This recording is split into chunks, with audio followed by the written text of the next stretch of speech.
tá? Só não pode apertar com tudo.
Tem cura, só cirurgia.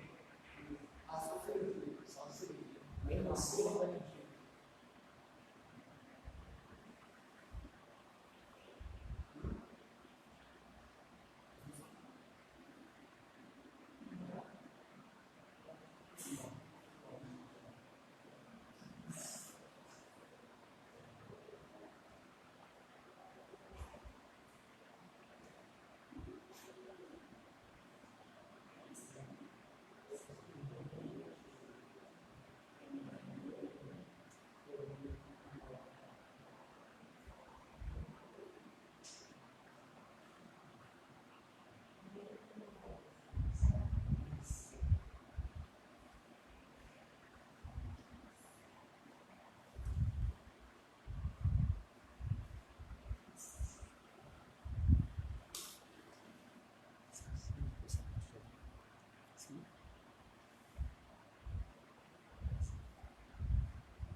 Meus irmãos, muito boa noite.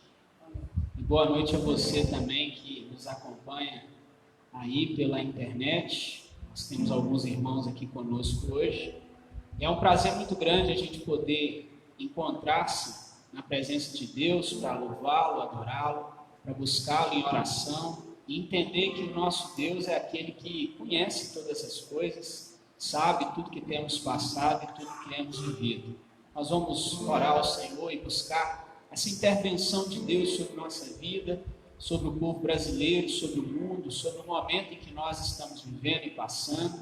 E vamos buscar de Deus também esse desejo cada vez maior, pedindo a Ele esse desejo cada vez maior de buscá-lo com louvores, com adoração e entendimento da sua palavra. Pai santo e querido, muito obrigado, Deus, pela rica e imensa oportunidade que o Senhor nos dá, de estarmos aqui, ó Deus, novamente reunidos como igreja do Senhor. Alguns, ó Deus, de modo presente, outros, ó Deus, um pouco à distância, mas louvado seja o teu nome, ó Deus, pela igreja do Senhor que se reúne, ó Deus, para poder louvar o teu nome e engrandecê-lo. Louvado seja o teu nome, Pai Santo, pela tua soberania, pelo Deus poderoso e excelente que é, por tudo aquilo que o Senhor já tem feito, realizado sobre nossas vidas, sobre a nossa igreja, sobre o nosso povo. Pai Santo, nós clamamos, ó Deus, o perdão dos nossos pecados, os nossos erros, nossas palavras, pensamentos, ideias, tudo aquilo, ó Deus, que nós temos feito, ó Pai, cometido, que tem desagradado, ó Deus, ao teu coração, nós clamamos, ó Deus, que o Senhor nos perdoe, que o Senhor, ó Deus, possa trazer ao nosso coração verdadeiro quebrantamento, verdadeiro arrependimento, entendimento, ó Deus, da tua vontade e do teu querer, e de como, ó Deus, nós devemos mudar e consertar e colocar em ordem a nossa vida. Pai Santo, leva-nos, ó Deus, nessa noite, a adorar o teu nome, ó Deus, a exaltá-lo pelo aquilo que o Senhor é, por aquilo que o Senhor faz, por todo o teu cuidado. Deus Santo, que nós possamos louvá-lo, independente, ó Deus, da resposta positiva às nossas orações, mas nós clamamos, ó Deus, pela nossa nação, e clamamos pelo mundo, Deus, que sofre, mediante, ó Deus, essa grande crise, esse grande caos, essa doença, Deus, que se espalha pelo mundo todo. Ó Deus, Tu és poderoso, Tu és Deus que cura, Deus que liberta, Deus que traz, ó Deus, o milagre, através, ó Deus, também da ciência e dos remédios. Por isso, Pai Santo, em nome de Jesus, que o Senhor, ó Deus, possa alcançar a nossa vida, trazendo cura, trazendo libertação, ó Deus, vinda do Senhor. Pai Santo, muito obrigado, Deus, pela oportunidade que nós temos de louvar o Teu nome, de exaltá-lo, e que o nosso coração, Deus, possa se contentar com a presença do Senhor em nossas vidas. É em nome do Senhor Jesus que nós oramos. Amém, Senhor. Vamos continuar louvando o nome do nosso Deus?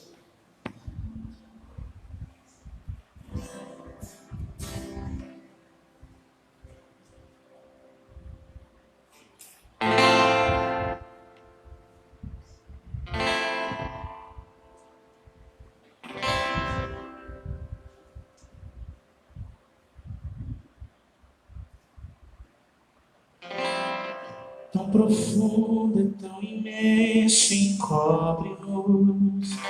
É furioso, é poderoso e abraça-nos. Só Ele pode devolver a vida aos corações.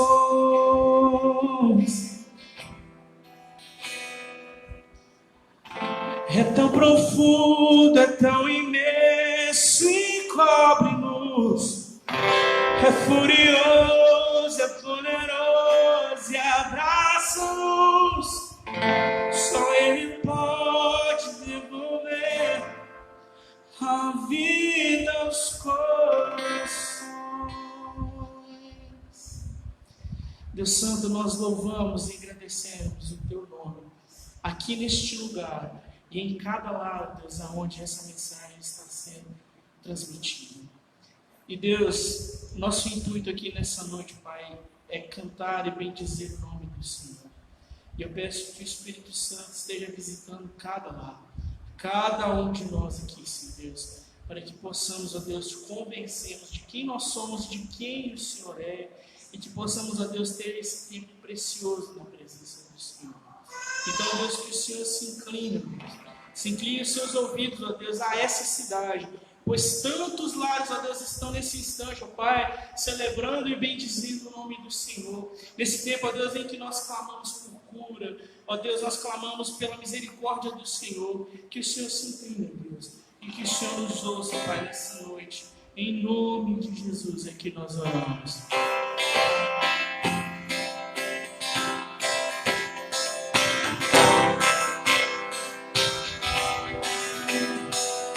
Nada nos separará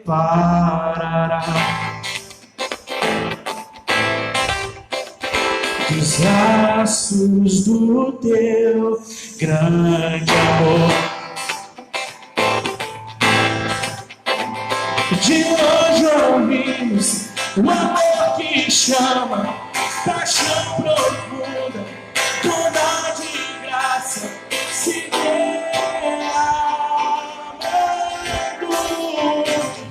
é tão profundo, é tão imenso, cobre-nos, é furioso, é poderoso, abraça-nos, só Ele pode devolver a vida aos corações. Pai que seu Filho nos deu.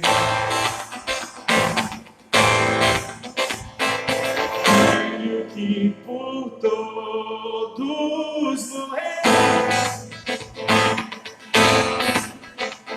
e nos derrama amor e graça e nos convida a mesa, nos alcançando. É tão profundo, tão imenso e corre-nos, é curioso, é poderoso, abraça-nos, só Ele pode devolver a vida aos corações. É tão profundo, tão imenso e corre-nos, é curioso, é poderoso, abraça-nos, só Ele pode devolver a vida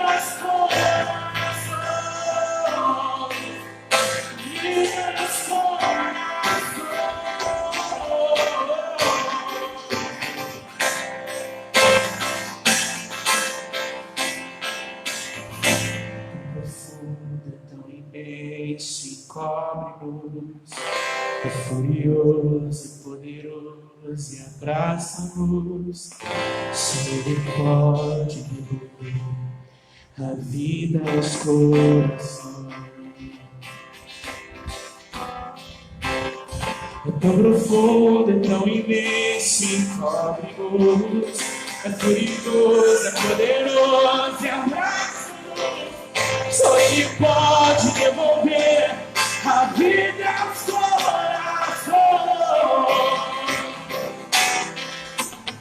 É tão profundo, é tão imenso e cobre-nos, é furioso, é poderoso e abraça-nos, só Ele pode devolver a vida aos corações.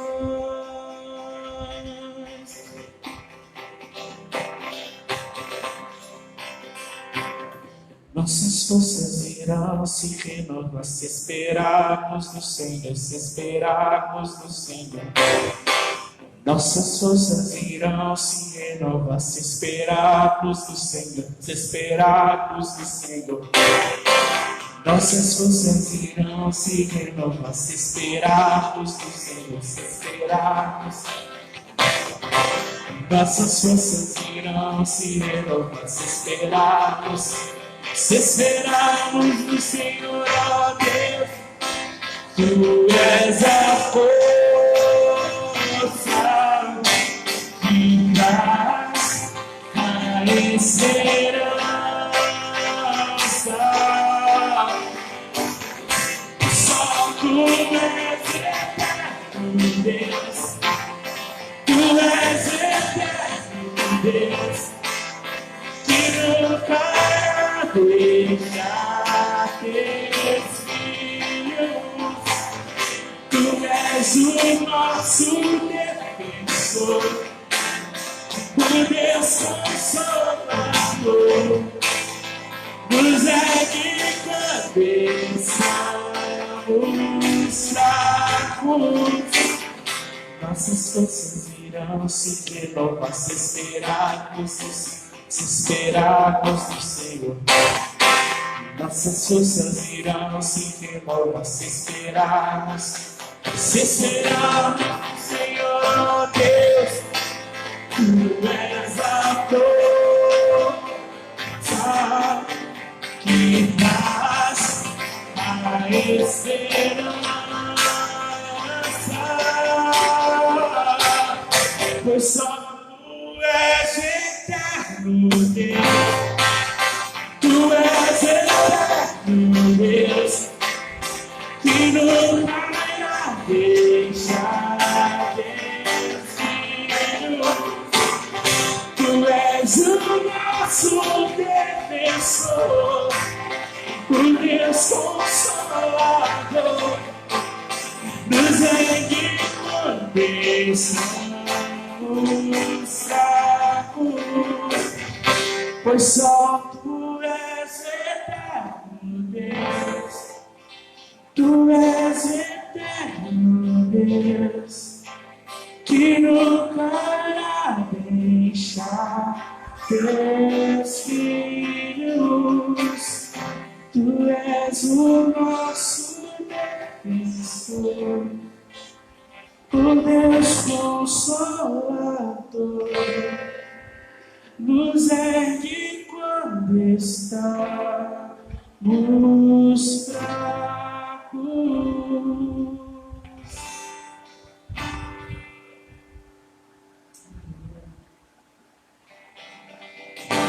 E no momento como esse de luta, em que nós nos deparamos com uma situação que parece não ter solução para nós, e quando a gente canta algo a respeito disso, a gente lembra que de fato as nossas forças elas estão no Senhor.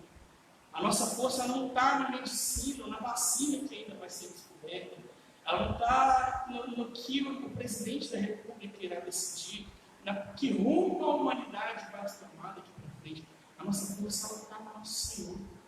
Ela está acima de qualquer expectativa. Nós acreditamos e cremos na provisão do nosso Senhor.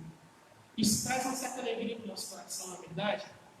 Traz um certo conforto, porque Ele não dá nos desafios.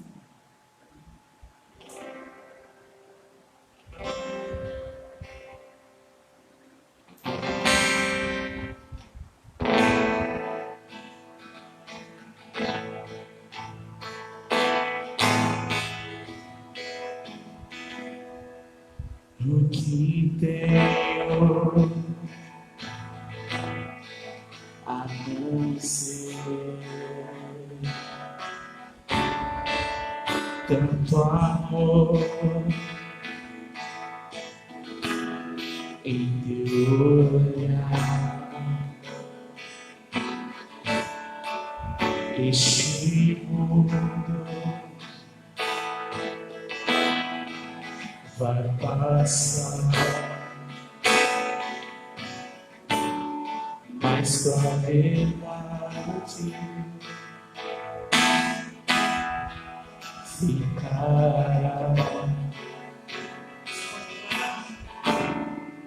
Jesus, eu só tenho a ti esperança para mim.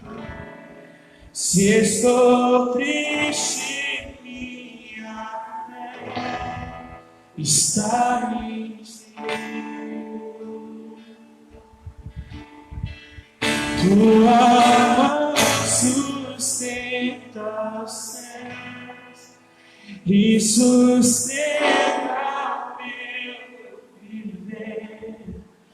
Teu amor me guiará até o fim.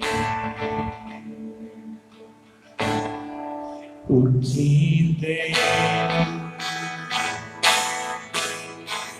a não ser tanto amor em teu olhar.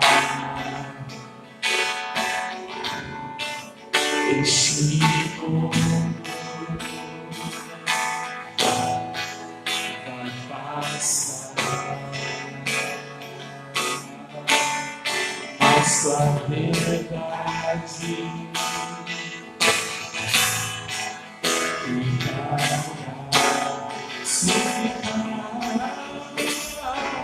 Jesus, eu só tenho a ti, esperança para o fim.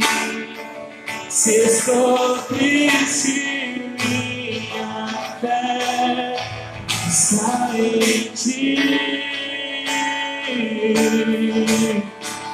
Tua mão sustenta os céus e sustenta o meu viver.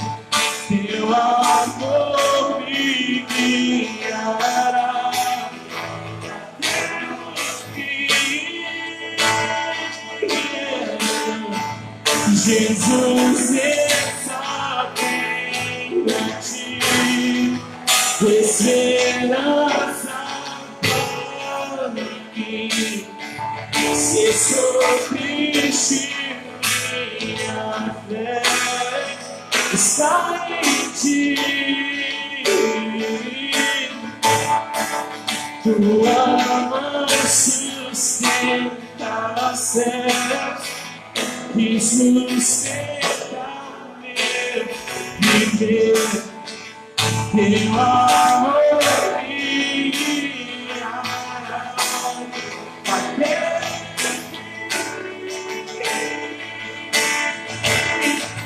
Jesus, eu só tenho a ti. Jesus, eu só tenho a ti.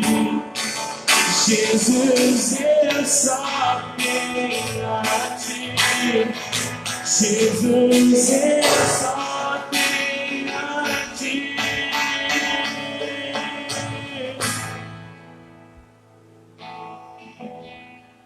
Só tenho a ti.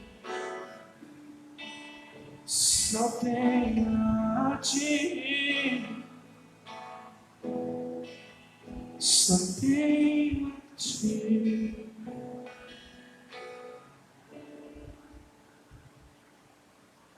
Cremos nisso, Senhor. Cremos em cada palavra que foi cantada aqui. Que de fato só temos o Senhor e o Senhor é a nossa esperança. E o que seríamos de nós, Deus, se não fosse o Senhor? E obrigado, Deus, porque o Senhor nos escolheu, porque o Senhor nos atraiu. E o Senhor, Pai, nos protege dia após dia. Nós estamos seguros em Teus mãos. E nós entregamos a Deus nesse instante essas canções. E felizes e agradecidos porque sabemos que o Senhor nos ouve sempre. É o que nós oramos em nome de Jesus. Amém.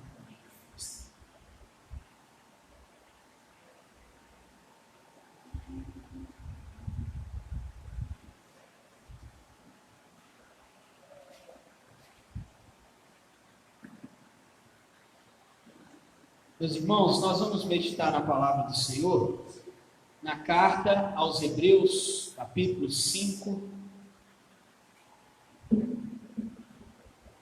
Carta aos Hebreus, capítulo 5. Nós leremos os versículos 11, 12, 13 e 14. E nós olharemos para a palavra de Deus nessa noite com a expectativa, o objetivo de encontrar nesse texto das Escrituras as evidências do caos. Não o caos que a pandemia está fazendo no mundo todo, não o caos da guerra invisível que nós encontramos, mas o caos que existe dentro de nós. A pandemia que se estende por todo esse mundo e tudo que ela tem trazido como efeitos colaterais, na verdade são efeitos de coisas que já estão dentro de nós. De uma certa forma, a pandemia ela estampou toda a nossa desarmonia como povo, como igreja, como pessoas. Ela mostrou para nós toda essa confusão, todo o desarranjo que nós convivemos com ele. A pandemia, na verdade, ela mostrou para nós que existe uma ruptura com todo tipo de ordem. Ela só trouxe à tona aquilo que já é realidade no mundo. Temas como desigualdade social e tantos outros sempre existiram, mas talvez em tempos como esse eles ficam ainda mais saltados ou saltam diante dos nossos olhos. A pandemia, ela divulgou, na verdade, toda a nossa atrapalhada governamental, as nossas complicações. Ela mostrou que nós nos tornamos, com crises e caos, como é o que estamos vivendo, ela mostrou que a gente se torna muito imprevisível. A pandemia, na verdade, colocou todos nós no nosso cantinho do pensamento, dentro da nossa casa, dentro do nosso lar, para pensar em nossa própria vida, em nossa própria história. A pandemia, na verdade, ela está provando que existe um caos dentro de nós, dentro do ser humano. Existe uma desarmonia muito grande aqui dentro, uma inquietação dentro de nós, perturbações dentro de nós. E embora nós sejamos igreja de Deus, que se reúne categoricamente todos os domingos, a pandemia também mostrou que nós somos uma igreja que estamos um pouco desviada do nosso caminho. E esse é um tempo em que Deus está nos chamando para que nós possamos voltar às origens do que é ser igreja, do que é caminhar como igreja. É um chamado de Deus urgentemente para que a gente possa voltar ao nosso papel de igreja, assumir o nosso papel de luzeiro nesse mundo, de proclamador da glória de Deus e de entender que a igreja de Cristo ela é só peregrina nessa terra, que aqui não é o lugar das nossas raízes, onde nós devemos colocar todo o nosso coração. Nós temos um chamado diante desse mundo. Então, leia comigo, acompanhe comigo, dos versículos 11 ao versículo 14, a palavra de Deus, ela nos diz assim: a esse respeito, temos muitas coisas a dizer. A esse respeito, ao respeito do sumo sacerdote de Cristo, a esse respeito temos muitas coisas a dizer. Coisas difíceis de explicar, porque vocês ficaram com preguiça de ouvir. Pois quando já deviam ser mestres, levando em conta o tempo decorrido, vocês têm novamente necessidade de alguém que lhes ensine quais são os princípios elementares dos oráculos de Deus. Passaram a ter necessidade de leite e não de alimento sólido. Ora, todo aquele que se alimenta de leite é inexperiente na palavra da justiça, porque é criança. Mas o alimento sólido é para os adultos, para aqueles que pela prática têm as suas faculdades exercidas para discernir não somente o bem, mas também o mal. A epístola aos Hebreus, ela foi escrita para informar a mente dos crentes hebreus daquela época a necessidade que eles tinham de se desvincular da lei, que muitos deles amavam profundamente, estavam cegos de amor por ela, para que eles pudessem entender que Cristo Jesus veio como o supremo sumo sacerdote, ou o sumo sacerdote eterno. A palavra sumo sacerdote, ou o tema sumo sacerdote, ele vai ser tratado aqui em toda a carta aos Hebreus, até o capítulo 10. Parece ser o tema precioso diante daquele que escreve, para mostrar para a igreja e mostrar para os hebreus que Jesus era o sumo sacerdote, aquele que veio para purificar a igreja e o seu povo de todo pecado, de toda injustiça. Os irmãos, então, que receberam esta carta, eles estavam vivendo tempos de dificuldade, porque o fermento da lei, o excesso de lei, estava levando eles para longe daquilo que Deus queria, de um progresso na vida cristã, de uma caminhada na vida cristã.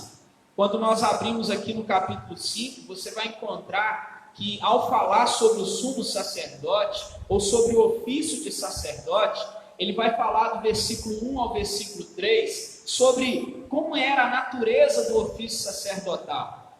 Se você vai para os versículos 4, 5 e 6, ele vai falar como é o chamado de um sacerdote. Assim como é o chamado do apóstolo, do pastor, do sacerdócio, também tinha uma forma de ser chamado. Nos versículos 7, 8 e 9, você vai ver quais são as qualificações de um sacerdote. O versículo 6, o versículo 7 e o 10 vai nos informar que o sacerdócio de Cristo era diferente ou peculiar diante do sacerdócio da maioria, pois Jesus não foi chamado segundo a ordem de Arão, mas segundo a ordem de Melquisedeque.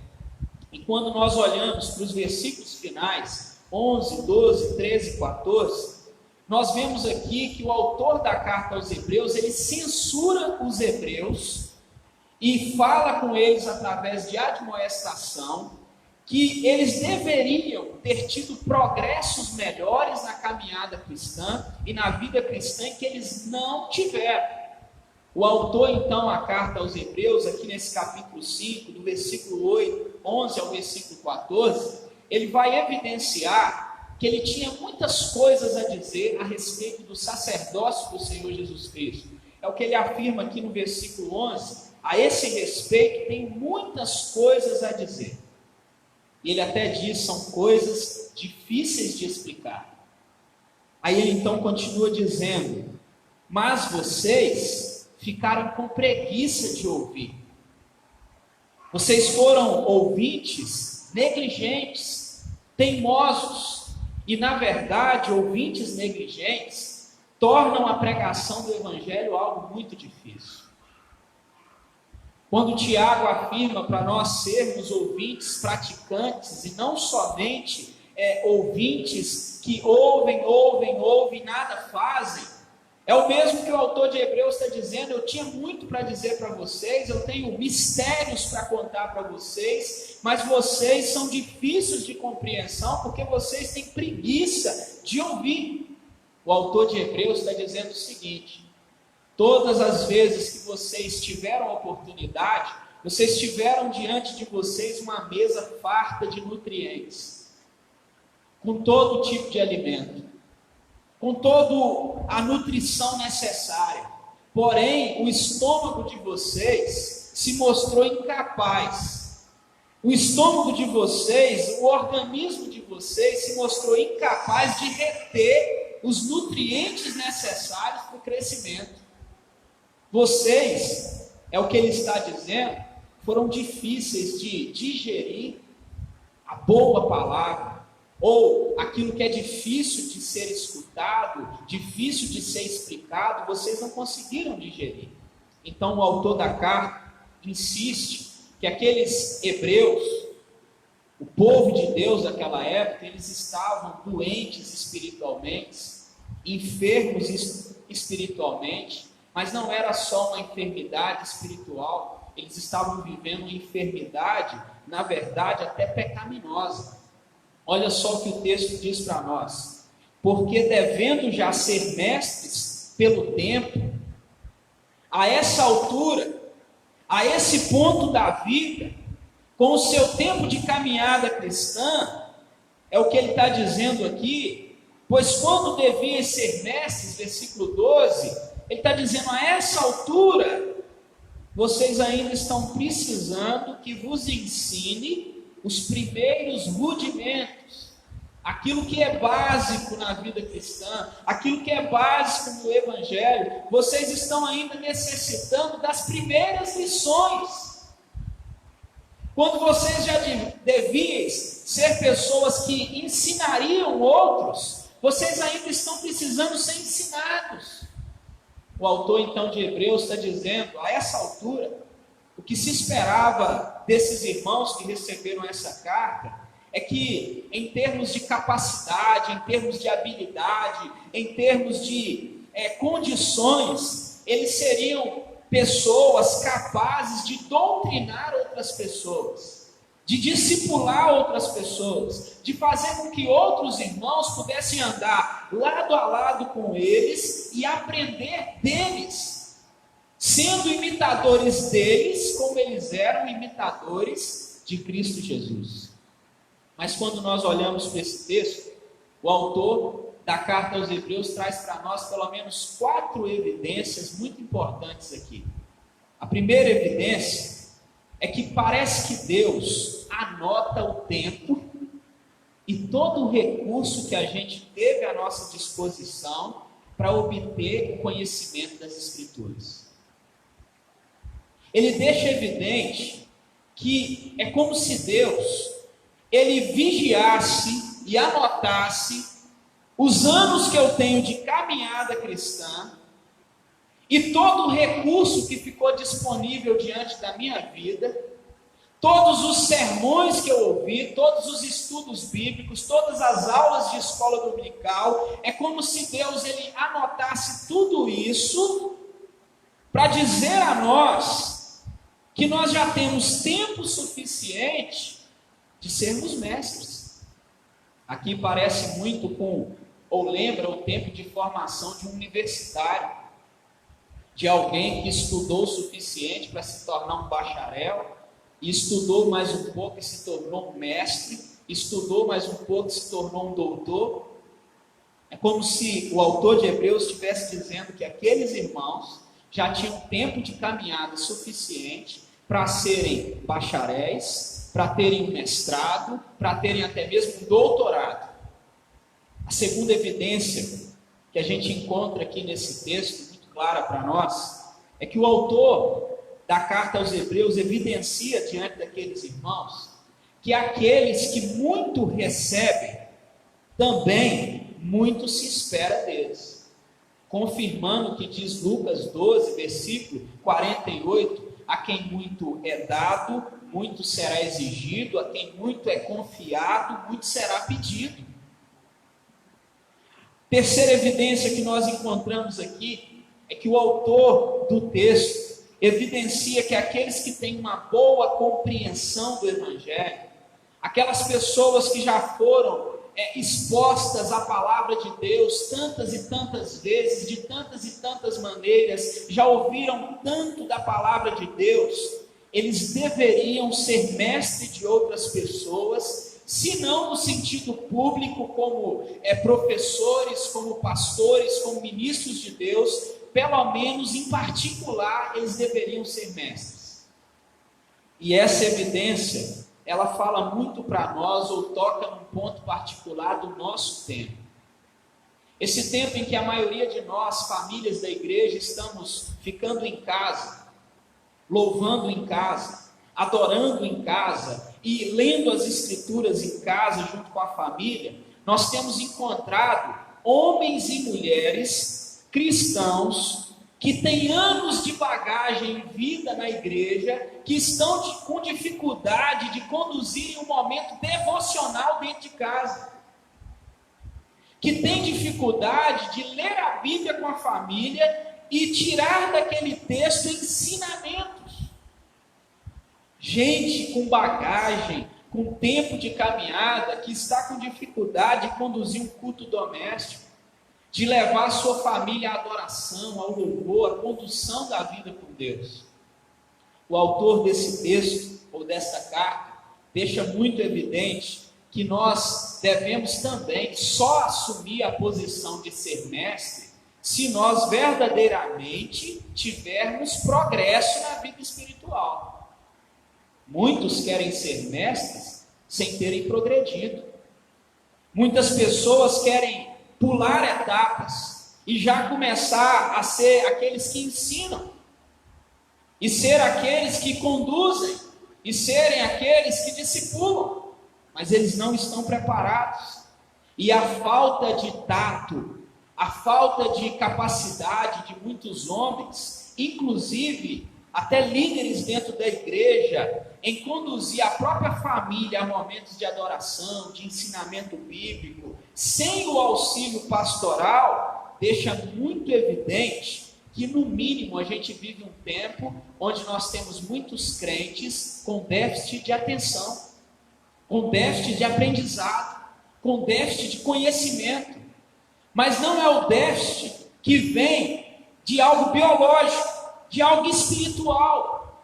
Gente que não consegue se assentar e aprender tudo aquilo que é recebido dele, da parte de Deus, embora ele tenha muito tempo de caminhada cristã.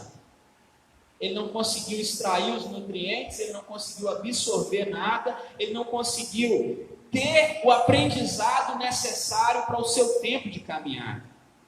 Diante disso, nós podemos fazer pelo menos duas perguntas importantes. A primeira, essa grande dificuldade que a gente encontra em termos pessoas capacitadas e habilitadas, gente que já aprendeu tanto que agora se torna um mestre, essa dificuldade se dá porque a gente tem uma fraqueza nos nossos ministros do Evangelho, de modo que eles não conseguem falar claramente o Evangelho de Deus? Eu creio que não.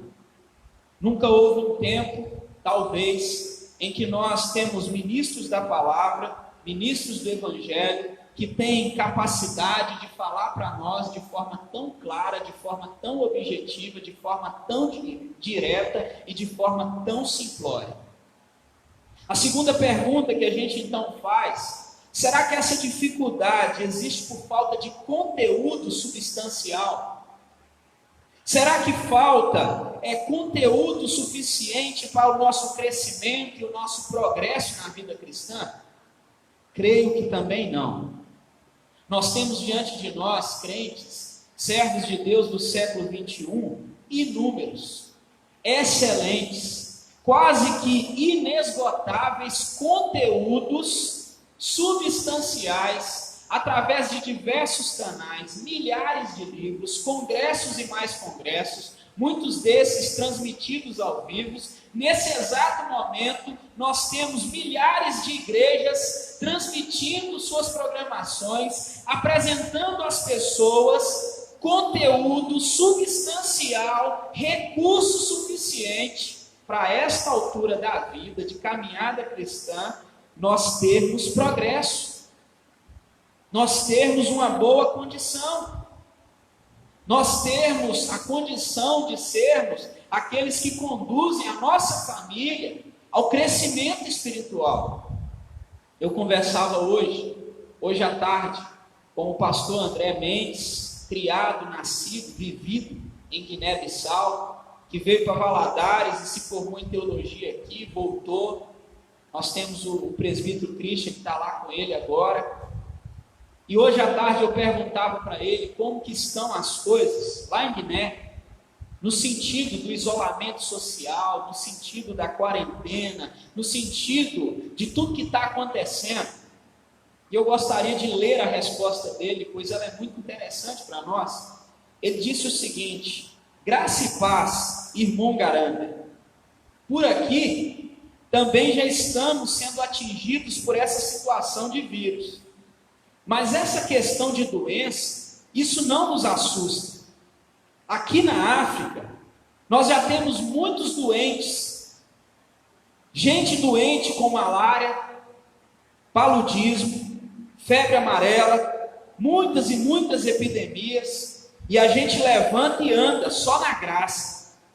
Pois o maior problema aqui é a fome, pois todos os armazéns estão fechados.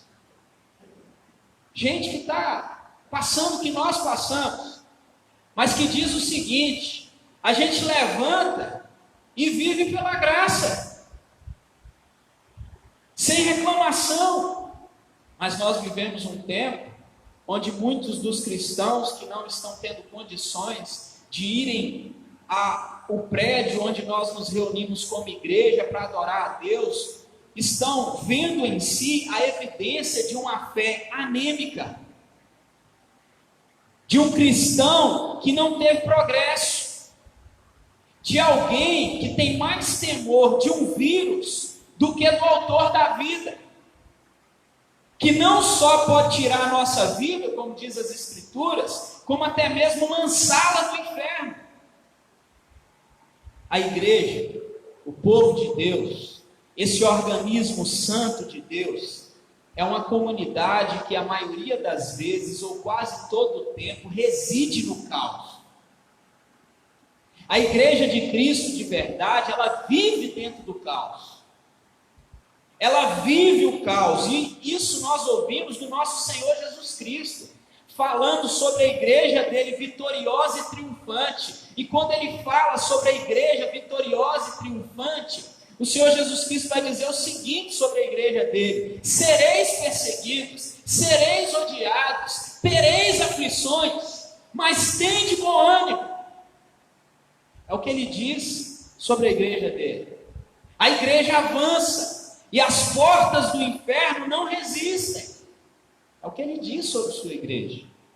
O autor da carta aos Hebreus, então, ele demonstra um desapontamento muito grande, porque a expectativa dele era que aqueles irmãos já tivessem uma capacidade, um crescimento constante, diante de tudo que eles já receberam, todas as doutrinas. De repente eles estão ali precisando ainda de serem ensinados no beabá da fé. As coisas básicas, eles estão tendo necessidade de ouvir de alguém aquilo que é inicial, que são os primeiros passos da vida cristã. Então, ele traz para nós pelo menos mais 4 evidências. A primeira delas é que na vida cristã, os princípios básicos e fáceis de serem compreendidos e necessários de serem aprendidos jamais deveriam ser esquecidos. O beabá da fé, do evangelho, tem que estar em dia. É isso que ele está dizendo para essa igreja. Aquilo que é básico na vida cristã tem que estar em dia. Você não pode se esquecer do beabá, do início, do básico. Segundo, na vida cristã, ele vai evidenciar, há também mistérios profundos, há realidades sublimes, que você que já aprendeu o beabá do evangelho, deve pesquisar, deve investigar, deve estudar. Tem muitas verdades de Deus profundas e sublimes, e você que já passou das classes iniciais, você tem que caminhar e progredir.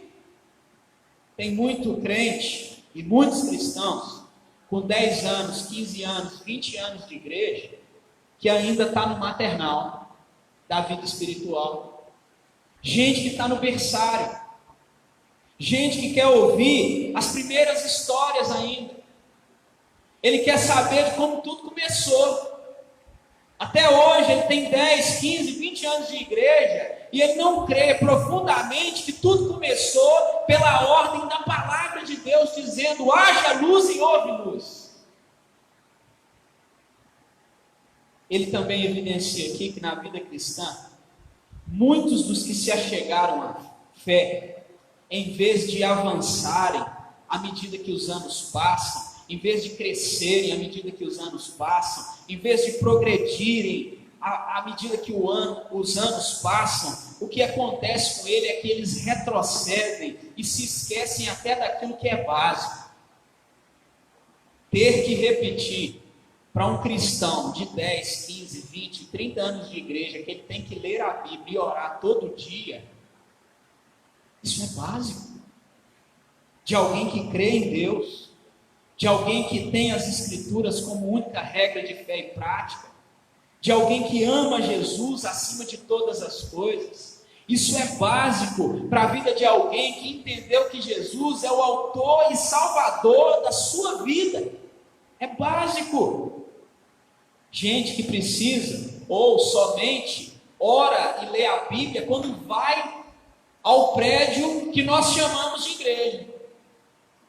Se de repente não tiver a programação, o culto, a reunião de oração, o estudo bíblico, ele não lê a Bíblia, ele não ora, ele só abre a Bíblia dele para ler quando ele está junto com os outros irmãos e quando lá naquela programação tem leitura bíblica. E se não tiver, ele não vai ler a Bíblia, naquela semana não. quarto lugar, o autor de Hebreus traz a evidência de que na vida cristã, na verdade, de fato, é uma vergonha e até mesmo um pecado que a pessoa com muitos anos de caminhada e até mesmo de posição dentro da igreja, às vezes até oficiais, sejam crianças e bebês em conhecimento e compreensão das coisas de Deus. Gente que às vezes nos lidera, mas não conhece o básico da fé. Não entende o beabá do Evangelho. Os versículos então 12, 13 e 14, o autor aos Hebreus vai deixar algo bem claro para nós. Ele vai deixar claro que existe bebê e existe adultos. Existe gente dentro da igreja imatura e existe dentro da igreja gente madura. Gente que já está pronto para dar passos maiores e mais largos, e gente que ainda está engatinhando. E ele deixa claro que os bebês são aqueles incapazes de entender com clareza os mistérios de Deus. Os bebês são aqueles que precisam ser ensinados com verdades básicas, com aquilo que é simples, com aquilo que precisa ser repetido várias vezes, como afirma Isaías 28:10, dizendo: é mandamento e mais mandamento, regra e mais regra, um pouquinho aqui, um pouquinho ali. O autor da carta aos Hebreus deixa claro para nós que o Senhor Jesus Cristo, ele não despreza os seus bebês. Ele providenciou o alimento adequado para os bebês, para aqueles que estão começando. E é bom ser um bebê em Jesus Cristo, é ótimo, mas não se deve continuar na condição de infantil, de bebê. Nós devemos nos esforçar para passar para o estágio seguinte, para sair desse estágio inicial, para parar de engatinhar na fé e caminhar com as nossas próprias pernas e caminhar na presença de Deus de forma nova, boa e de forma que nós conhecemos aquilo que vem de Deus. Cristo Jesus deixa claro aqui o autor de Hebreus que Cristo Jesus providenciou o alimento sólido para aqueles que são maduros. Ele providenciou uma comida substancial para aqueles que têm se esforçado e buscado maturidade cristã, para gente que progrediu, para aqueles que saíram das primeiras classes, para aqueles que já deixaram o maternal, para aqueles que já deixaram o primário. Ele já providenciou alimento sólido para esses, para que eles tenham progresso. E é tão interessante, nós podemos aqui fazer um paralelo. Quantas vezes uma pessoa que vai para o hospital doente e passa por algum tipo de intervenção dos médicos, e se de repente ele fez uma cirurgia de alto risco, quantas vezes essa pessoa depois da cirurgia ele vai ter que ser alimentado primeiro só com líquido, depois vem o pastoso e depois vem o alimento sólido. Alguém adulto, maduro, que precisa ainda ser alimentado com algo líquido, como esse leite que é dado para quem está iniciando, é alguém no mínimo que passou por alguma intervenção ou está doente, precisando ser curado. Nós podemos tirar algumas aplicações desse texto para a nossa vida nessa noite. Gostaria que você ficasse bem atento a elas. Sempre houve na vida cristã vários estágios: bebê ou criança, jovem e adulto. Nós podemos confirmar isso nas cartas de João, ele trata bem dessa forma. Mas em qual estágio você está? É o estágio que você deveria estar? Você que tem 5, 10, 15, 20 anos de igreja, você está no estágio certo? Você é um jovem na vida espiritual? Ou já é alguém maduro na vida espiritual? Ou você ainda tem agido e vivido dentro da igreja e no meio eclesiástico como uma criança na fé, importando-se ainda com questões tão pequenas, com questões que já foram vencidas, com questões que já estão, às vezes, até mesmo ultrapassadas, como esse povo aqui, que recebeu essa carta, que ainda depois que Jesus veio, ainda estavam preocupados em fazer os seus sacrifícios. Mas Jesus já tinha vindo ao mundo, já tinha se colocado naquela cruz, e já era o sacrifício excelente. Segunda aplicação: todo verdadeiro cristão, tendo recebido o princípio da vida espiritual, ele tem a necessidade de preservar essa vida, mas de também progredir nessa vida. Há uma necessidade daqueles que receberam o Senhor Jesus Cristo, de não só preservar o que ele recebeu, a fé que o Senhor deu, mas ele tem uma necessidade de progredir. Deus, o Senhor nosso Deus, nos chamou para a vida cristã, para que a gente possa progredir e andar para frente, para que a gente possa evoluir, para que a gente possa crescer na fé, não regredir, não voltar atrás, mas caminhar. Terceira aplicação que nós encontramos é que a palavra de Deus, o texto nos mostra muito claro, ela é comida e alimento para a vida. E é interessante que lá em 1 Pedro 2, versículo 2, a Bíblia vai nos dizer que eu e você, nós devemos desejar ardentemente o genuíno leite espiritual. Escuta.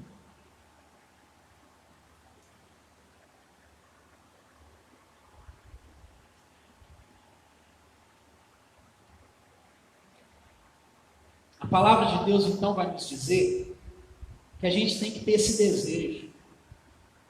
Quando ele fala o genuíno leite espiritual, ele está dizendo, você precisa desejar um alimento que não seja falsificado. Algo que não seja estragado. E muitos de nós temos nos alimentado constantemente com comida estragada.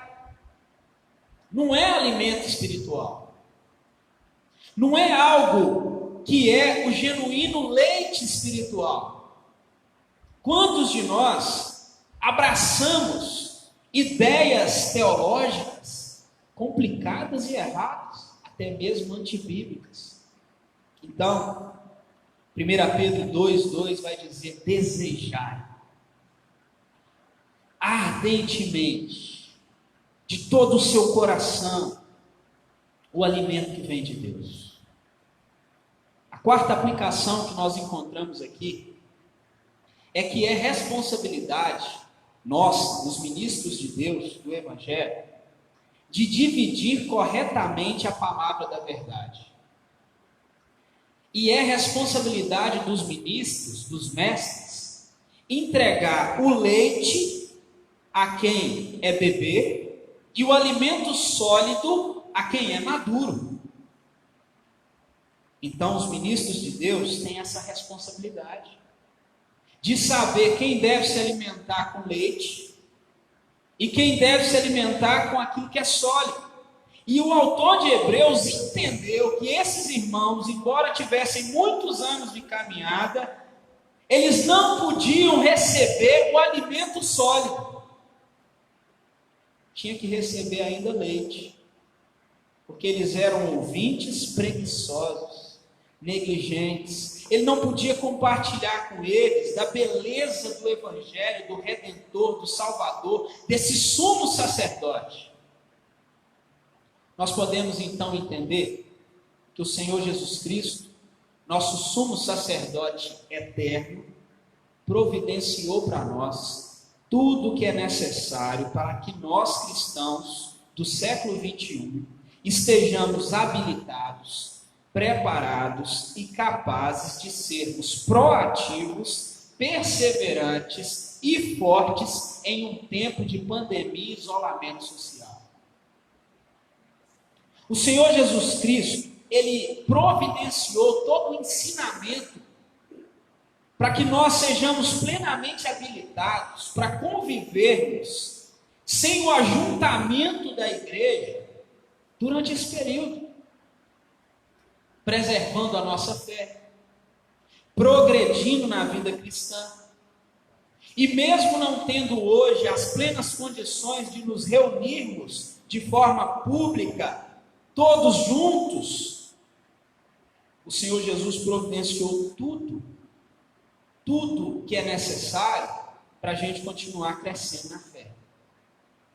O que todo esse caos que nós estamos vivendo nesse momento está evidenciando é que cada uma daquelas pequenas etapas que eu e você queimamos, ou cada uma daqueles progressos que nós não executamos diante de tudo que nos foi oferecido, cada palestra oferecida, cada sermão oferecido, cada congresso oferecido, tudo aquilo que estava diante de nós disponível para o nosso crescimento, todas as vezes que a gente abriu mão de todas essas ferramentas e de todos os recursos que nós temos diante de nós, todas essas pequenas mudanças e passos que nos pareciam muitas vezes insignificantes, estão causando hoje, dentro das nossas casas, de muitos crentes, talvez não de todos, mas de uma boa parte, estão causando problemas diante da situação que estamos vivendo. Porque nós abrimos mão de tudo aquilo que Deus colocou disponível para nós. As pequenas diferenças que uma vida devocional faz, que ler a Bíblia todo dia, individualmente, que a busca de crescimento espiritual por si só, as grandes ou pequenas diferenças que a gente enxergava em ir para o meu quarto, fechar a porta e passar um tempo de oração, depois de algum tempo, essas pequenas e minúsculas ausências de oração, de leitura bíblica, de busca de Deus, cada uma dessas pequenas diferenças, elas vão se juntando, e como diz a teoria do caos, causa uma grande confusão.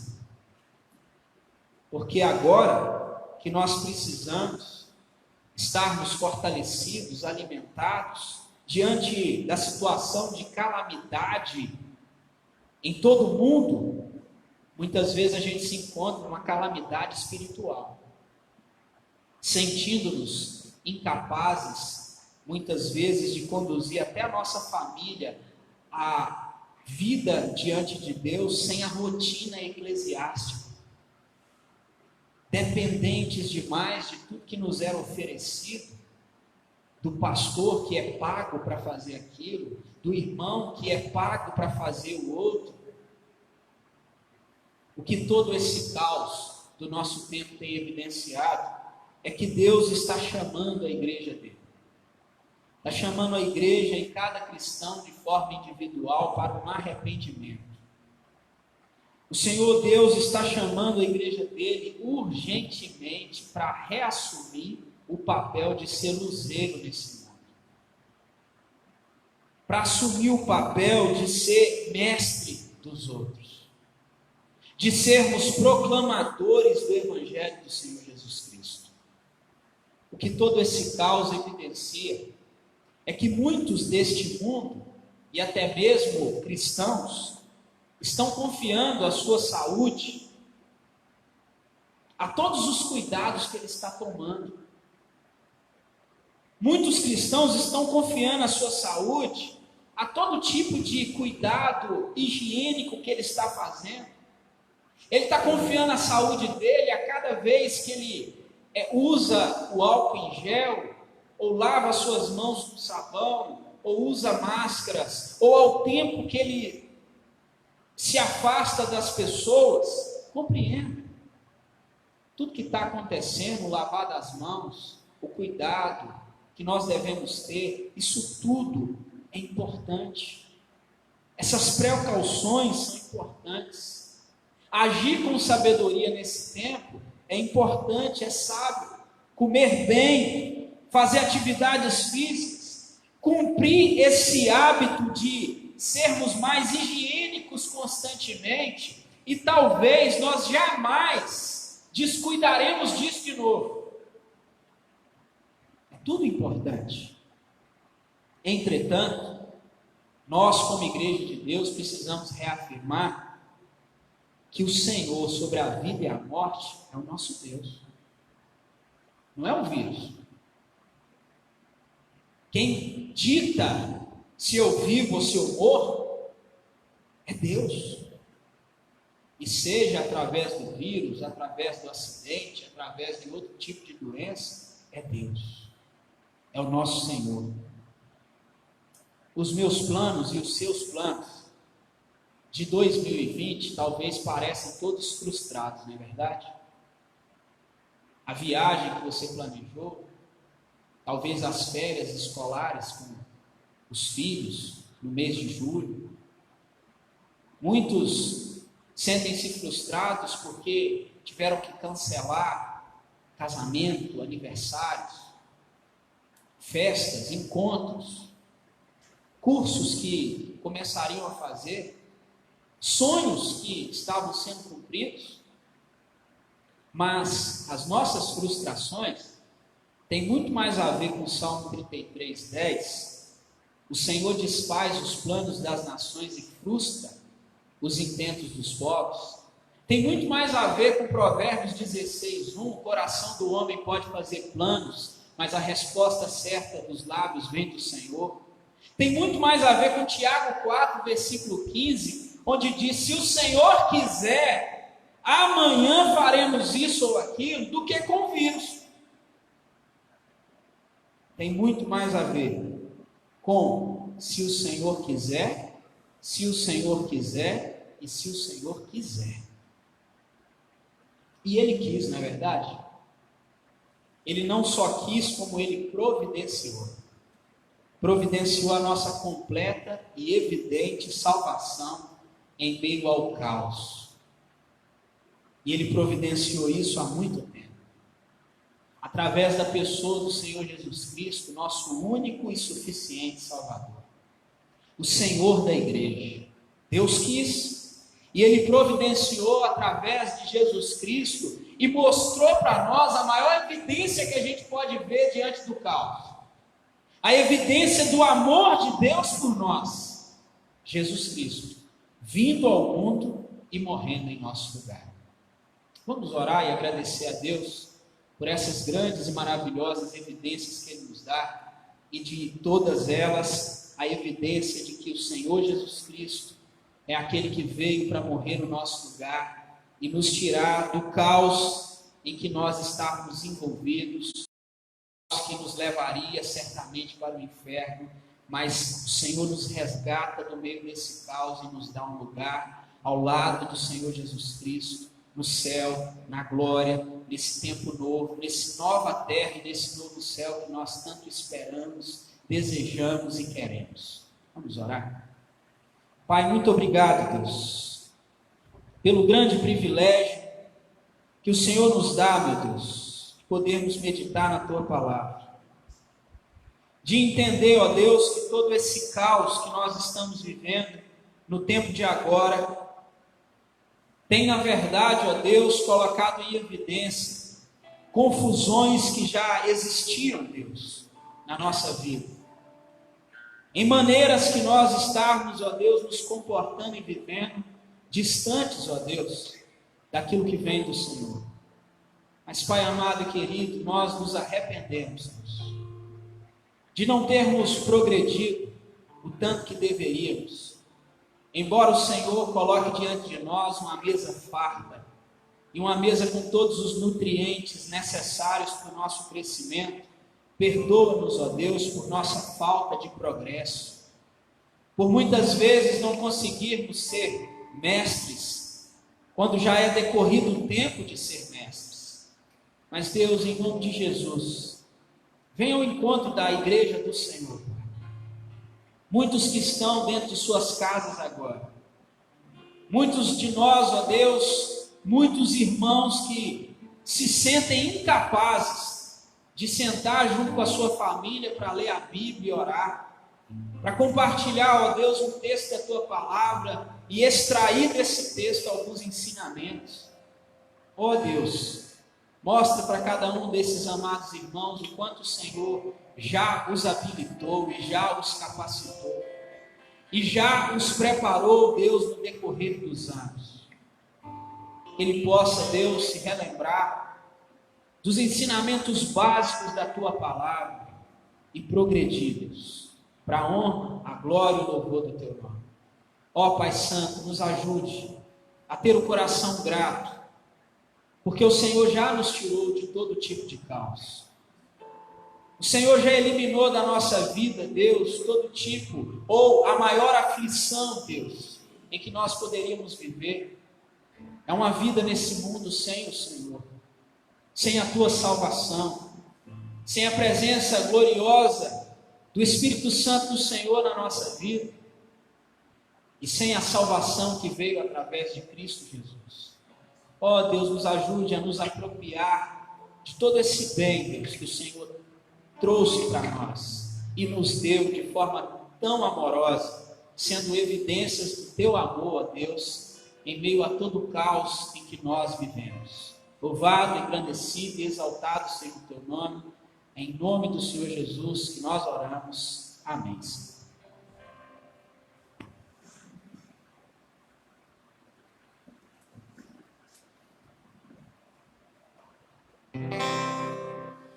Enquanto eu te espero, enquanto eu te espero, me ajude a andar. Tua palavra vem iluminar meus pés.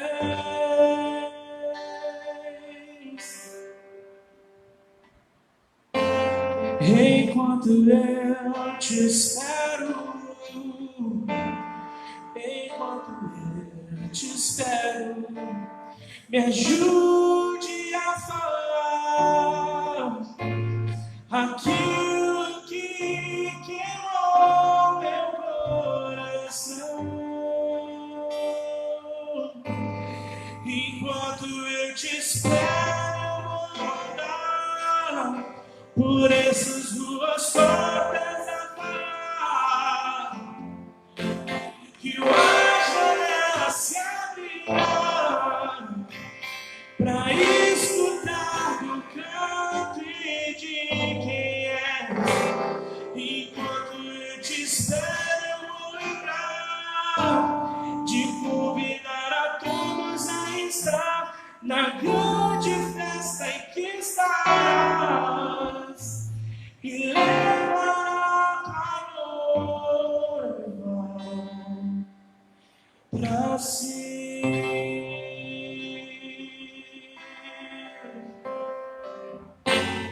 Enquanto eu te espero, enquanto eu te espero,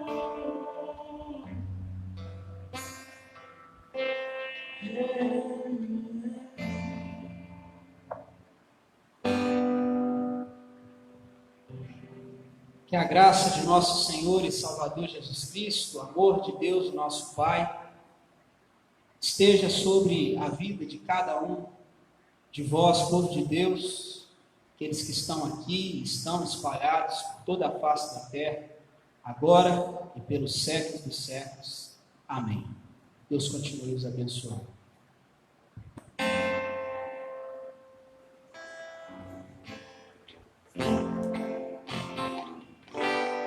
enquanto eu te espero, por essas ruas tortas a paz, que o anjo dela se abrirá pra escutar o canto e de quem és. Enquanto eu te espero,